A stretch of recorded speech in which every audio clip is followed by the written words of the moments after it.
It was early October. I was lying down on my sofa, channel surfing out of boredom. I was beginning to doze off while watching Pawn Stars when my little brother walked into the room with my Kindle Fire. He looked frustrated as he walked from the hallway into the living room, but guilt swept over his face as he saw me. I asked him why he was using my Kindle without permission, but the look on his face just got worse. I got up and swiped it from his hands. When I looked at the screen, I grew furious. I saw a ton of downloads, error messages I'd never even seen before, and it was very slow. I could barely slide through the history to see what he'd done on it. I yelled at him, his only response being, "I'm sorry," in a very unconvincing tone. He turned and went into his room.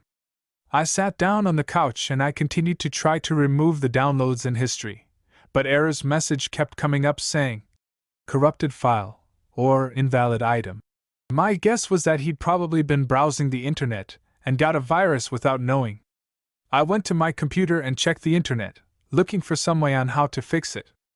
I couldn't find anything that would work, and it wouldn't turn off. I decided to leave it on overnight and let the battery die out, hoping that it would at least speed up. The next morning, I plugged it in and turned it on. To my disappointment, the slowness and errors continued. I decided I'd have to get it fixed professionally. I didn't want my parents to find out about it, so I searched for someone or someplace who would be able to restore it. I found one tech store that could be able to fix it, though it would cost $75. I was nearly broke, with only $20 to my name. I kept looking and I found this unofficial-looking website. A man by the name Alastair Maddox stated on this website that he was a former programmer for a major company and has had much experience repairing and restoring broken or infected computers and phones. I checked, and the site said that he'd restore virus-infected computers, phones, and tablets. Beginning to feel hopeful, I checked his rates. He would restore a tablet for $15.88. I noticed at the bottom of his page was a warning. It stated, "Warning: there may be side effects to my methods. Use at own risk." I thought that was a very ominous warning, considering it's just a tablet. What harm could come of the side effects? I thought nothing of it, considering that I had no other choices. I checked the address and I realized that the place was just outside of town. I clicked to enlarge a picture of the place. It looked like it was an old card store, yet at the sign said, "The Tech Guru." The name made me giggle to myself, but I knew I would go there. The next day, I had just got home from school. My parents had just left to go to the gym.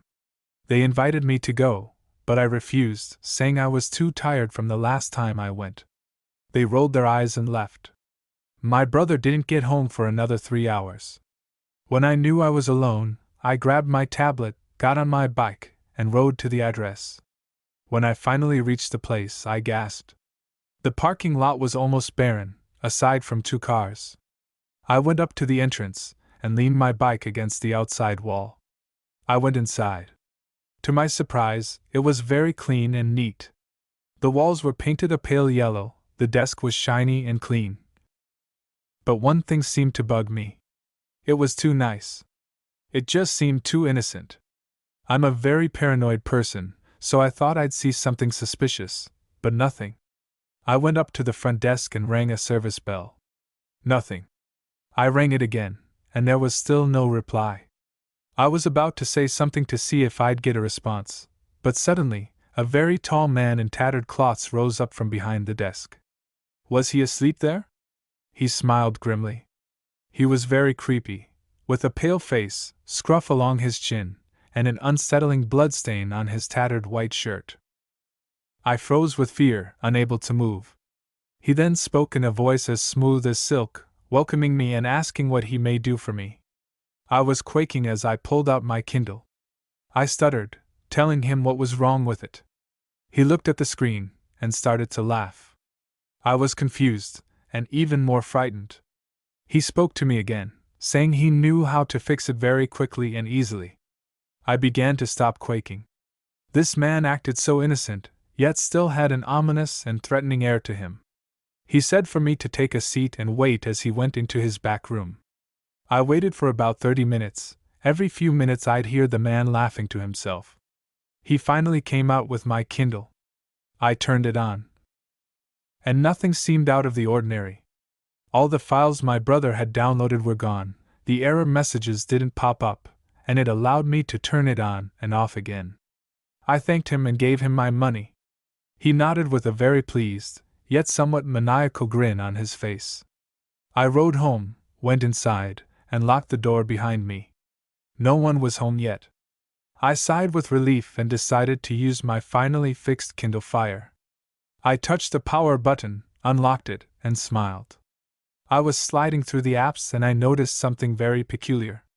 My Angry Birds was gone, and in its place was a very strange icon. Instead of there being the usual red bird, all that was on it was the text, "Angry Birds Revenge," and a photo of a darker green pig with the small pupils and a toothy grin. I just thought it was an update to the game, so I tapped on the peculiar icon, and to my surprise, an error box popped up saying, "Corrupted file." I grew angry and I kept trying to open the app. On about the 10th try, the screen finally went white. I waited about 2 minutes, and started to think the app had crashed. I tried to turn it off, but nothing happened. Finally, the Angry Birds menu came up. I was shocked with what I was looking at. Instead of the birds flying across the screen over green grass, I was horrified to see many tattered birds on the ground beneath the play button. They didn't look angry. Instead, they looked terrified and sad. A red bird that was on the ground looked like it was mouthing the word "help us." I gulped to myself. I am squeamish, and the sight of the torn, near-dead birds made me cringe and gag, even if just a game. My curiosity got the best of me, however. I tapped play. Instead of showing the level select, it went straight to level 1. The sky was gray and there was no sun. Scarlet blood covered the grass and there appeared to be cracked and broken eggs all over. I looked over at the structure a pig was sitting on. It looked like the standard wooden planks. Although the pig's eyes were dark and lifeless, and its skin was almost dark brown in color. The birds were cowering by the slingshot. They were all red birds. The first bird leapt onto the slingshot. I aimed, and then fired the bird. It was crying, as if all it wanted was to hide away from the area. It hit the wood structure, the planks broke, and the pig fell. It screeched loudly, unlike anything I'd heard. Instead of the bird just getting hurt and disappearing, it was static on the ground and bleeding. A text box came up and all it said was, "Keep going." I trembled yet kept playing for curiosity's sake. Each level, the birds seemed more and more unnerved. Soon enough, I reached a level I began to struggle on. Once I used up the last bird, instead of the text box coming up, the pigs laughed horribly. They jumped down from their perches and proceeded to eat the bleeding birds.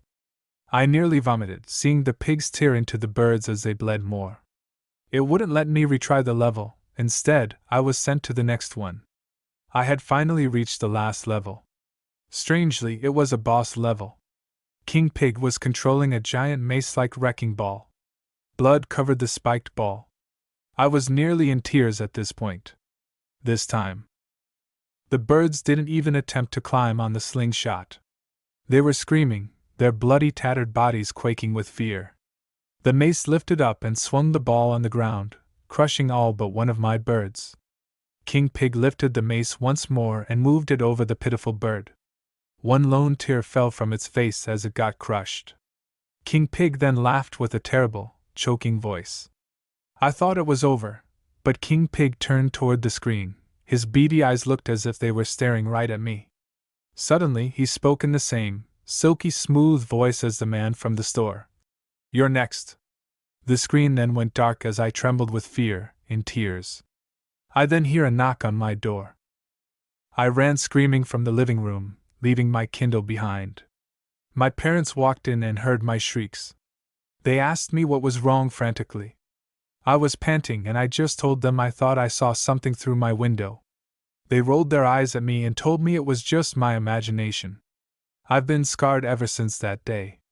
I checked my Kindle the next day, and the game returned to normal. I uninstalled it and never played Angry Birds again. A couple weeks later, my parents drove by the store of the man that fixed my Kindle. It was scheduled for demolition. Every once in a while, I'd have a nightmare where I was in the place of that last red bird. I've been pretty okay recently. But I can never forget those two scarring words. "You're next,"